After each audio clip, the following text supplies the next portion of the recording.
SportsCenter right now. I'm Antonieta Collins. With 6 weeks left in the NBA regular season, Commissioner Adam Silver is reminding all 30 teams in the league that tanking has no place in the game.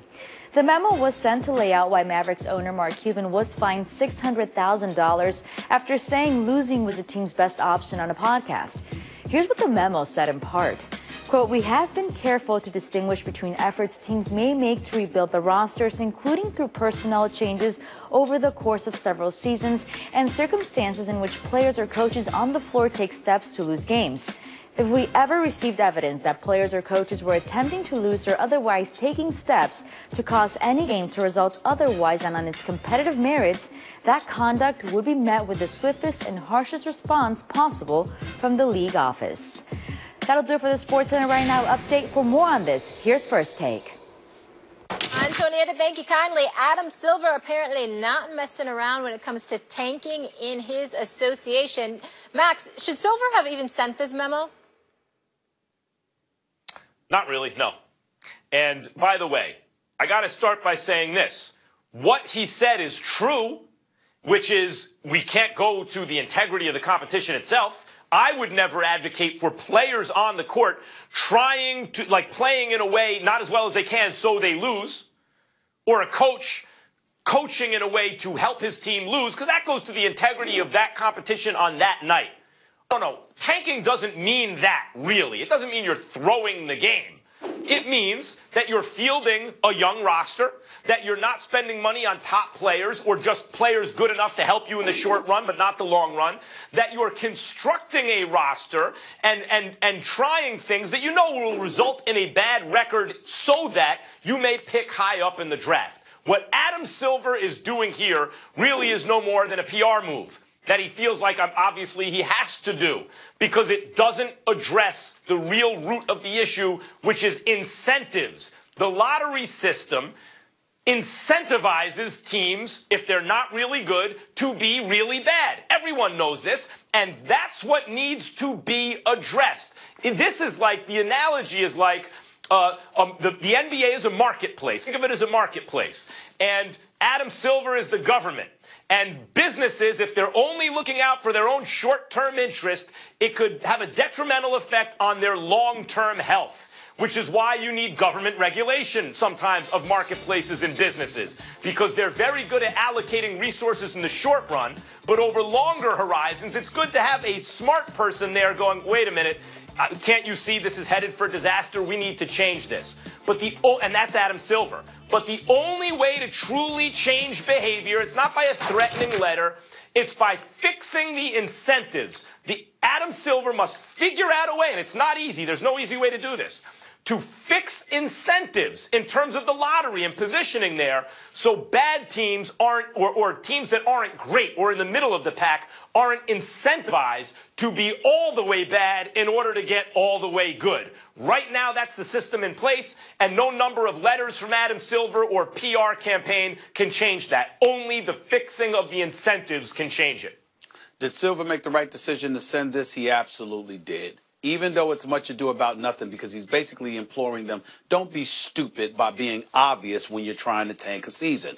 That's basically what he's saying. Don't make it so, don't be Captain Obvious, where you're just showing the world what exactly you're doing, because it compromises our product and thereby our brand. Let me get into a bigger subject and highlight this and just break this down for you a little bit, Max. There was a Board of Governors meeting yesterday in New York City. You got basically about 9 teams that are struggling in the National Basketball Association. In my perfect world, I think that the Memphis Grizzlies should move to Seattle. I think that the Seattle market needs to get a basketball team, to be quite honest with you. I would like to see that happen. I'm wondering about what's going on in Charlotte as well with Michael Jordan in terms of the kind of revenue they're generating and what have you. The All-Star festivities are going to be there next year. Why do I bring stuff like that up? I bring stuff like that up because you're talking about branding, you're talking about the product, you're talking about protecting what you have because you don't want to lose the consumer. Now, clearly the NBA is flourishing, and we all get that. But these are the kind of things that jeopardize your brand if you allow that level of cockiness to get in the way where you insult the intelligence of the average consumer. You and I in the past have disagreed about the process in Philadelphia. And here's what I want to highlight about that. The Philadelphia 76ers That level of tanking could not be tolerated. And that's why I don't have a problem with Adam Silver sending this message, because it's consistent with Adam Silver's involvement as it pertains to his concern about such issues. When it came to the city of Philadelphia, the Philadelphia 76ers, they were flagrant with what they did. They hired Brett Brown.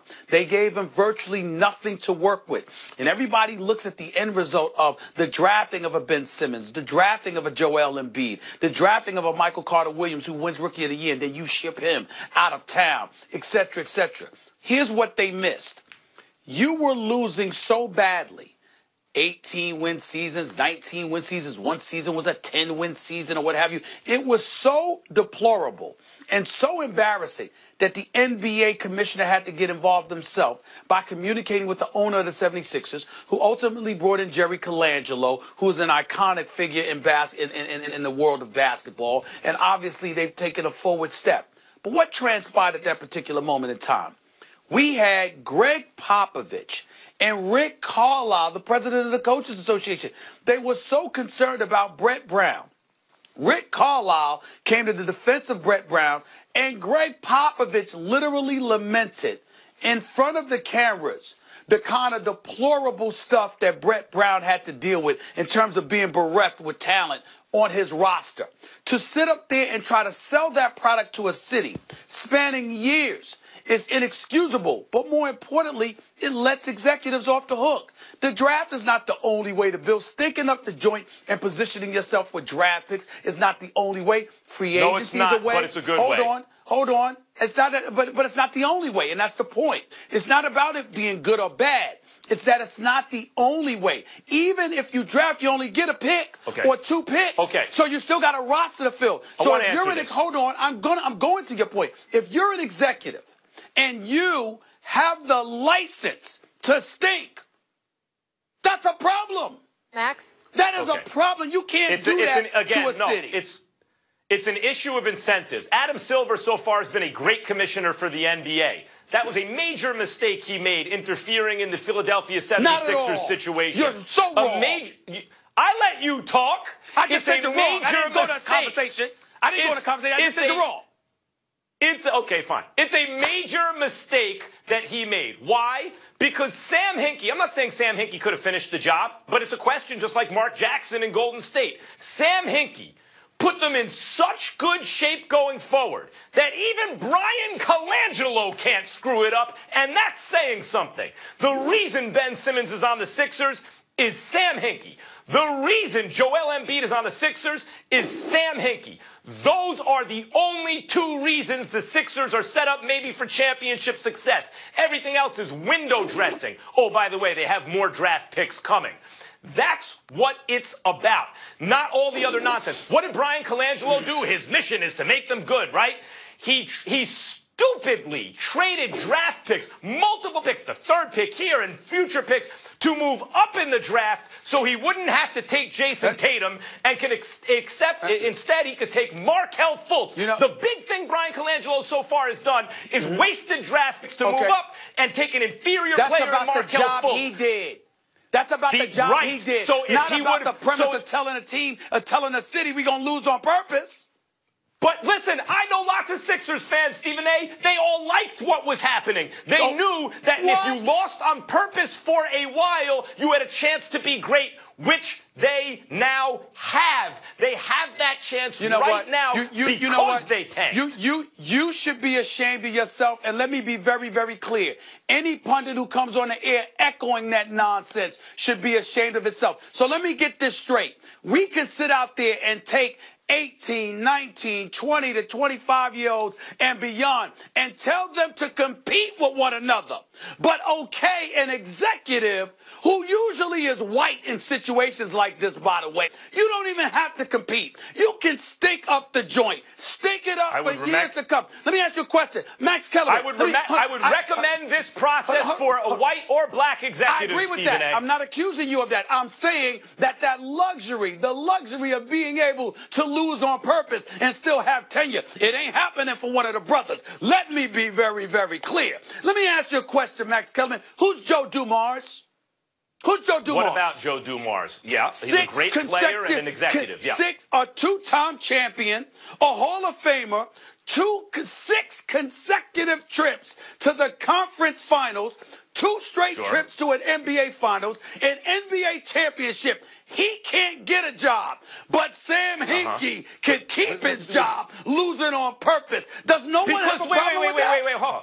No one has a problem with that? Sam Hinkie's stated strategy was to do what he did exactly. I agree. He wasn't. By the way, he wasn't allowed to finish the process, much like Mark Jackson wasn't allowed to finish the process. And much like Mark Jackson, it is uncertain whether he could have. But however, when you point to the Sixers, it took intervention from the commissioner for him not to be able to finish the process. If the commissioner hadn't intervened, Sam Hinkie would have still been there. Losing on purpose. Let's look at no, he wouldn't be losing on purpose anymore. Let's look at what's happened since the commissioner stepped in, and now Brian Colangelo, who is a far inferior executive, far inferior to Sam Hinkie, because Sam Hinkie seems to be much smarter than Brian Colangelo. The reason the Sixers have Simmons and Embiid has zero to do with Colangelo. Zero. He lucked into that situation. It is 100% Sam Hinkie's work that has given the Sixers 2 franchise pieces. The only thing Colangelo has done so far is screw it up a little bit by selecting Markelle Fultz, by trading up and selecting Markelle Fultz. That was the effect of bringing Colangelo in. Max Kellerman has an answer for everything. I got a question for you that I think you'll be challenged to find an answer for. Tell me one African American in the history of sports as an executive that had the license to lose on purpose and tell the world that's what they were doing and still keep their job. Take your time. Stephen A., this is what you reduce it to. This is what you reduce it to every time. If your point is, did you just use that word? Did you just say reduce? Yes, you're reducing it to that every time. If your point is that there is racial inequality that also shows up in front offices in sports leagues, of course that is true. There is racial inequality. But if your answer to that is, if your solution for that is, hey, don't allow everyone the privilege of doing the job to the best of their abilities, but because racism or racial prejudice, even if it's unconscious, negatively affects African American executives, we should insist on negative restraints on white executives also. I'm taking it a step further. I'm taking it a step further. I'm saying to you, if you're going to hold players accountable for competing, hold the executives accountable for competing. How do you giving an executive the license to not compete for 3, 4, 5 years? How do you do that? How do you do that? I'm a Knicks fan. I'm a Knicks fan, right? Or a Lakers fan. I've given up the Knicks. Answer that question for me. If Sam Hinkie ran the Knicks or the Lakers with that stated aim, and if Sam Hinkie were African American, answer my question. I would sign up for that. Answer my question. As a fan. How do you justify executives not being able to compete? The draft isn't the only way to build. Hold on. You build by recruiting. You build by going out there and ingratiating yourself with agents, with players, or the players that are represented by certain agents. I'm saying it's not just the draft. You can't draft 15 guys. You got to go out there in free agency and build. So my point is, it's not just one way. How come you can't compete with one another the way Yes, there's more than one way. Why does everyone need to subscribe to your way to do it? You're talking about short versus long-term incentives. I'm not talking about one way. I'm talking about an executive competing with one another. You're saying the executive didn't have a right to compete? You are arguing. Wait. You're bringing up like 16 different things. One thing at a time. You are arguing that an executive needs to try to win today or this season. The job of some executives, depending on the state of the roster and the team and the finances, etc., may be to get the team in order so that in 3 years they can compete. It's not about winning immediately. Horizons. Most fans would sign up for stinking for 5 years if they think they have a chance of a 10-year dynasty, Stephen A. It's not about winning immediately. It's about making sure you don't have the license to lose on purpose. That's the point. Why wouldn't you want that? That season losing on purpose. Listen, you can't lose on purpose. That's not doing the job. Why wouldn't you do that? That helps you in the long run. The franchise is more than the current iteration of the team. The franchise is what's going to be there going forward. Go out there and compete and compete against one another. But the executive can sit back and say, I'm just going to don't lose on purpose for 3 to 5 years. Stephen I don't A. have to worry Max. about Just that. lose Right? on purpose. It's not Oh, just. That's part of the larger strategy. You got We're a problem on with this the show incentives, together fix the 10 incentives. hours a week. This is one of the best debates we've had in a long time. I love it. Unfortunately, we have to go. Adam Silver trying to protect the integrity of the league. Still to come. The Redskins say they're not going to franchise Kirk Cousins. Is this a huge mistake, letting him go for nothing? But first, Stephen A's favorite topic. This story involves Colorado's marijuana laws and a Texas college coach. Please don't miss it.